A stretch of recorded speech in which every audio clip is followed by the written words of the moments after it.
Win a Pageant, episode 37.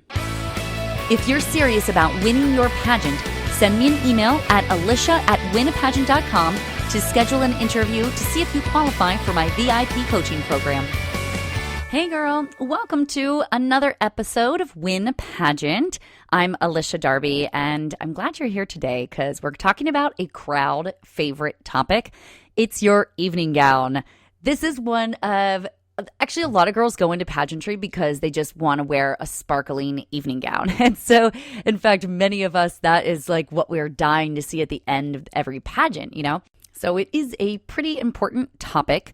I'm going to really walk you through everything you need to know about selecting an evening gown. We're going to talk about where you should go, how to prepare for the actual shopping trip, what you really need to bring, what to expect when you get there, and how you can respect the store and the staff that you're shopping with. So where should you go? Well, I always look for experience. Somebody who is either a sponsor of the pageant or at the very least they are engaged in the industry. I know in many towns there are really a lot of bridal stores that also sell formal wear that women would get for prom or for pageants. But if the person that is selling the dresses doesn't really know much about the pageant industry, it's going to be difficult for them to sell you the right type of gown.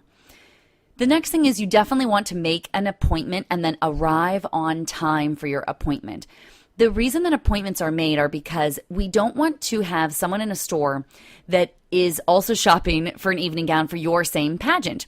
As you know, in the industry, it's like bad luck for someone to see your gown, especially a competitor, before you walk out on stage. So we really like to make appointments and stick to them.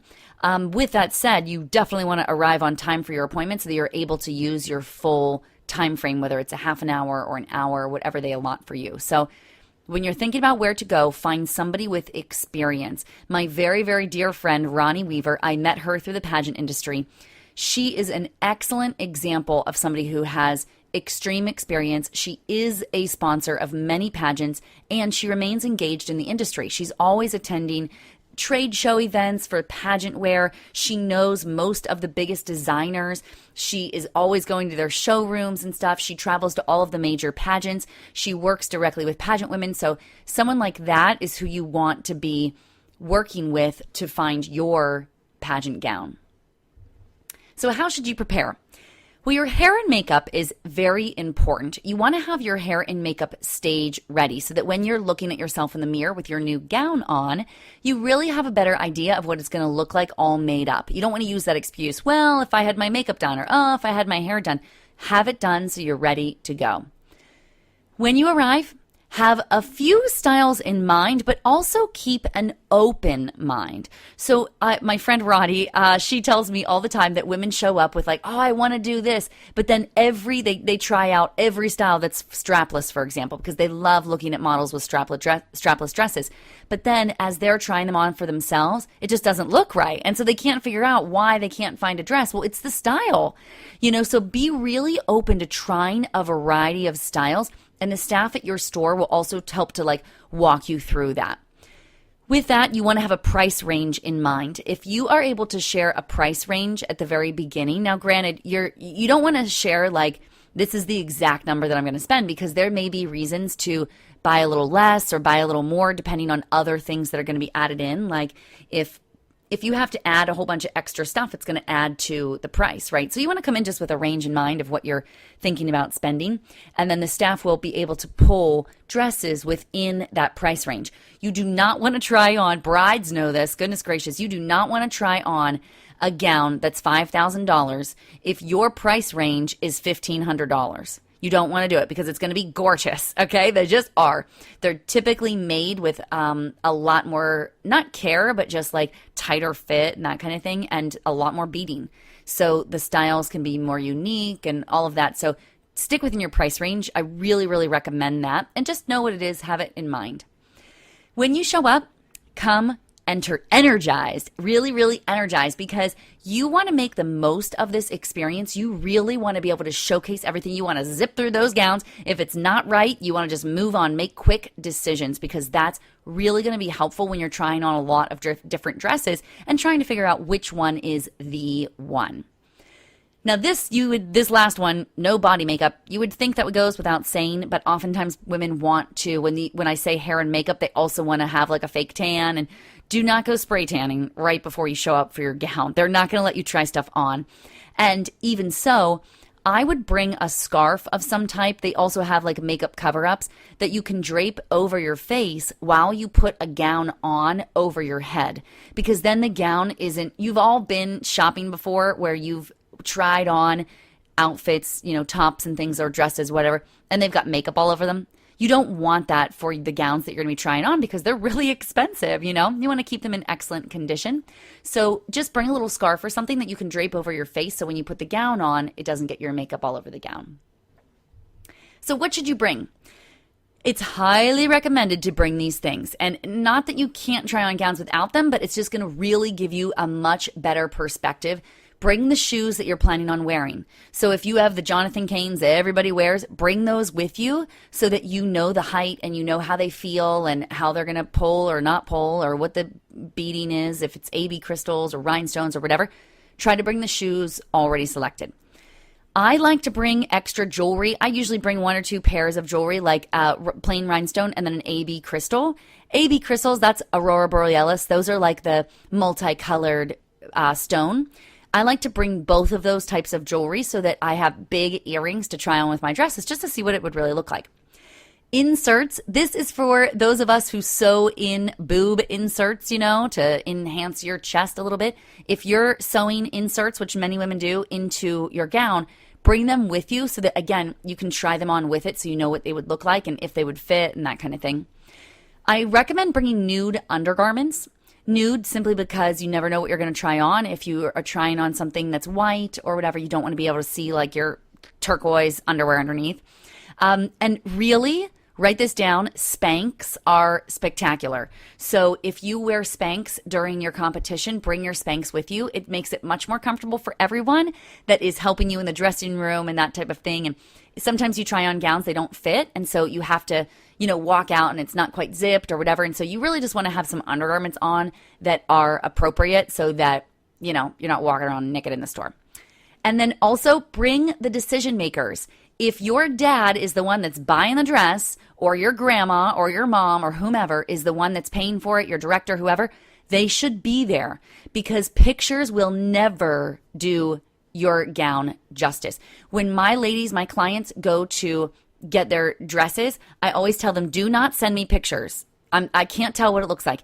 If anything, you can send me a video because that helps a little bit, but nothing compares to just seeing it in real life because when it's not on stage and stuff, it's really hard to imagine it. But when you're right there in real life, it's way easier to imagine. So whoever is involved in the decision of what you are buying, bring them along. So what should you expect?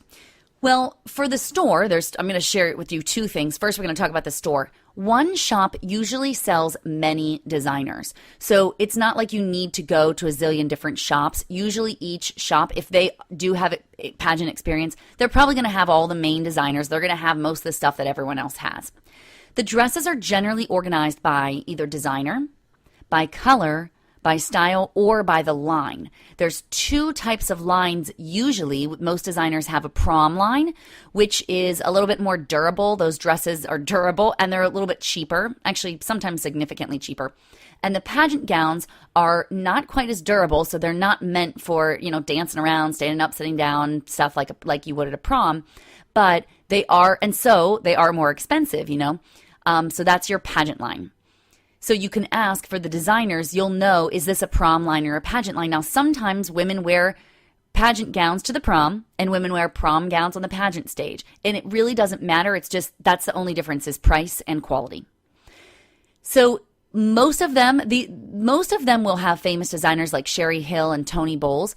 It's going to add money to your bottom line. So anytime you work with a famous designer, it's going to cost more. There are plenty of designers out there that are not those typical designers that you can find an amazing dress with. So it really is not about the designer. Think about it in terms of what looks best on you. Again, we mentioned that more money for the pageant line, the more beading that you have, the more likely the price will go up, and also a custom design. Many designers will create something customized to you. So if you say, oh, I really like, on this dress, I like this neckline, but on this dress, I like the full bodied bottom, So you can talk to the designer. Now, this will take probably like 6 months or more for a designer, depending on what the busy season is and when your pageant will be. But if it is going to be custom design, it's going to cost way more because they're only making one.